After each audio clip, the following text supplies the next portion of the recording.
हम आज़ाद हैं, ये आज़ादी कभी छीनने नहीं देंगे। तिरंगे की शान को हम कभी मिटने नहीं देंगे। कोई आँख भी उठाएगा, हाँ कोई आँख भी उठाएगा जो हिंदुस्तान की तरफ, उन आँखों को फिर दोबारा दुनिया देखने नहीं देंगे। जो आज तक ना खोला वो खून नहीं पानी है, और जो देश के काम ना आया वो बेकार जवानी है। नमस्कार, मंच पर उपस्थित सभी मान्यवर तथा गांव के नागरिकों और मेरे प्रिय भाई बहनों दोस्तों, मैं मानसी चौथ पे आप सभी के समक्ष 15 अगस्त के बारे में कुछ जानकारी देने के लिए यहाँ पर उपस्थित हुई हूँ। आज़ादी का असली मतलब वही समझ सकता है जिसने कभी गुलामी की हो। हम सब सौभाग्यशाली है कि हमने स्वतंत्र भारत में जन्म लिया है।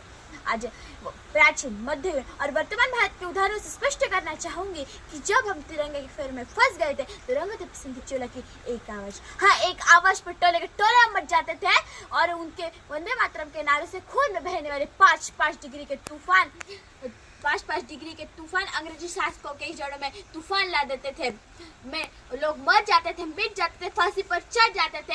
ये इस तरह अपने देशभक्ति साबित कर रहे होते थे। आज इन मानवाधिकारों के कारण शहीद हुए विधवा के आंगन की तुलसी रोती है। जब एक शहीद हुए विधवा की वेदना चीख कर कहती है कि प्यार भी भरपूर गया, मांग का सिंदूर गया, नन्हे नानों की लंगोटियां चली गई, छोटी छोटी बेटियों की चोटियां चली, कमाई गई, पढ़ाई गई, ऐसा विस्फोट हुआ पता ही नहीं चला, पूरे जिस्म की चोटियां चली गई।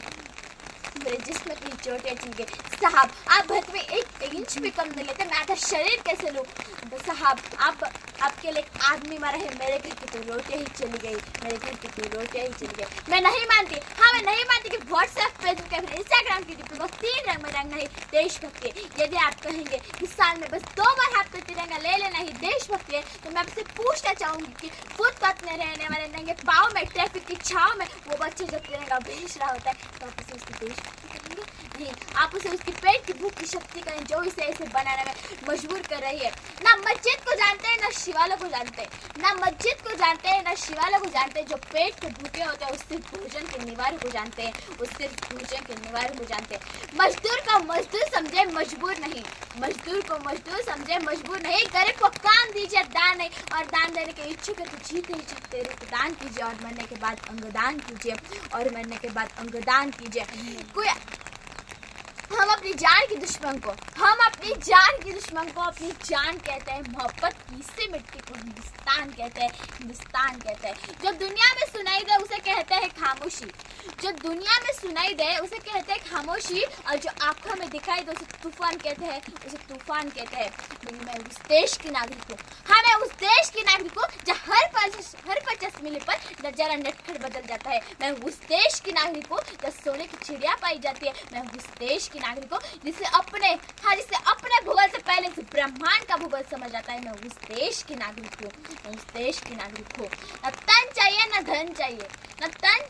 धन चाहिए, बस अमन से भरा मेरा ये वतन चाहिए। जब जिंदा रहूँ तो वतन के लिए, और मरूँ तो तिरंगा कफन चाहिए।